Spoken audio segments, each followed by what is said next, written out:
সুখবর সুখবর চাকরি প্রার্থীদের জন্য বিশাল সুখবর।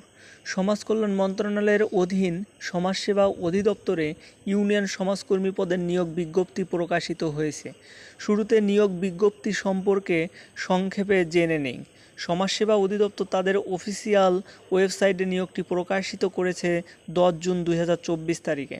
প্রতিষ্ঠানটিতে ইউনিয়ন সমাজকর্মী পদে মোট 209 জন লোক নিয়োগ দেবে। এ চাকরিটির পোস্টিং ঊর্ধ্বতন কর্তৃপক্ষের উপর নির্ভর করবে। চাকরিটির ধরন সরকারি। বেতন স্কেল হবে 16তম গ্রেডে, অর্থাৎ বেতন রেঞ্জ হবে 9,300 টাকা থেকে 22,490 টাকা। সমাজসেবা অধিদপ্তর সার্কুলার 2024-এ আগ্রহী নারী ও পুরুষ উভয় প্রার্থীরা অনলাইনে আবেদন করতে পারবে। আবেদন শুরু হয়েছে 12 জুন 2024 থেকে। আবেদন শেষ হবে 18 জুলাই 2024 বিকেল 5টা পর্যন্ত। আবেদন শেষ হবে 18 জুলাই 2024 বিকেল 5টা পর্যন্ত। সম্মানিত চাকরি প্রার্থী ভাই ও বোনেরা, এই ভিডিওর মাধ্যমে আমরা সমাজসেবা অধিদপ্তর নিয়োগ 2024 সার্কুলারটির আবেদন যোগ্যতা, নিয়োগ পরীক্ষার ধরন, পরীক্ষার তারিখ, সমাজসেবা অধিদপ্তর সম্পর্কে বিস্তারিত জানব। তাহলে চলুন আর দেরি না করে বিস্তারিত জেনে নেই। সমাজসেবা অধিদপ্তরে চাকরির আবেদন ফর্মটি পূরণ করার জন্য আপনার অবশ্যই চাকরির আবেদনের যোগ্যতা এবং আবেদন প্রক্রিয়া ভালোভাবে জেনে নেওয়া অনেক গুরুত্বপূর্ণ।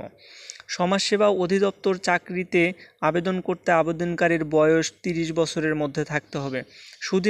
শুধু মুক্তিযোদ্ধা, শহীদ, মুক্তিযোদ্ধার পুত্র কন্যা এবং শারীরিক প্রতিবন্ধীদের ক্ষেত্রে বয়সসীমা উল্লেখিত তারিখে 18 থেকে 32 বছরের মধ্যে থাকতে হবে।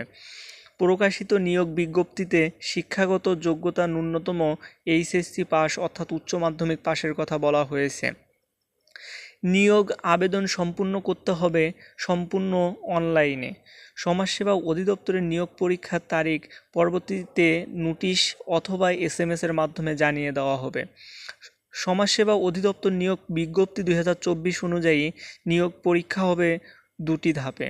ধাপ 2টি হলো 1 লিখিত পরীক্ষা, 2 মৌখিক পরীক্ষা।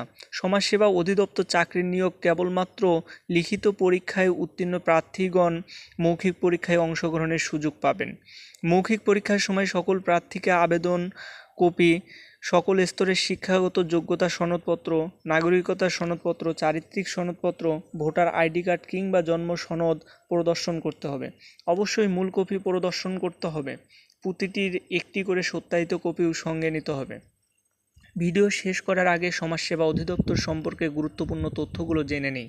সমাজসেবা অধিদপ্তর বাংলাদেশ সরকারের একটি অধিদপ্তর। এর সদর দপ্তর বাংলাদেশের ঢাকায় অবস্থিত।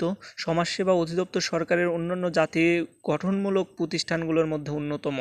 1955 সালে দেশে সমাজ কল্যাণ কার্যক্রম শুরু হলেও 1961 সালে সমাজসেবা পরিদপ্তরের সৃষ্টি হয়। 1943 সালে বঙ্গীয় ভবঘুরে আইন, 1944 সালের ইতিম ও বিধবা সনদ আইনের আওতায় পরিচালিত ভবঘুরে কেন্দ্র রাষ্ট্রীয় ইতিমখানা পরিচালনার দায়িত্ব 1961 সালে গ্রহণ করে সৃষ্টি হয় সমাজ কল্যাণ পরিদপ্তর। পরবর্তীতে সমাজসেবা কার্যক্রমের ব্যাপক সম্প্রসারণ ও বিস্তৃতির কারণে 1978 সালে সরকারের একটি স্থায়ী জাতি গঠনমূলক বিভাগ হিসেবে উত্তীর্ণ হয়ে 1984 সালে সমাজসেবা অধিদপ্তর হিসেবে স্বীকৃতি লাভ করে।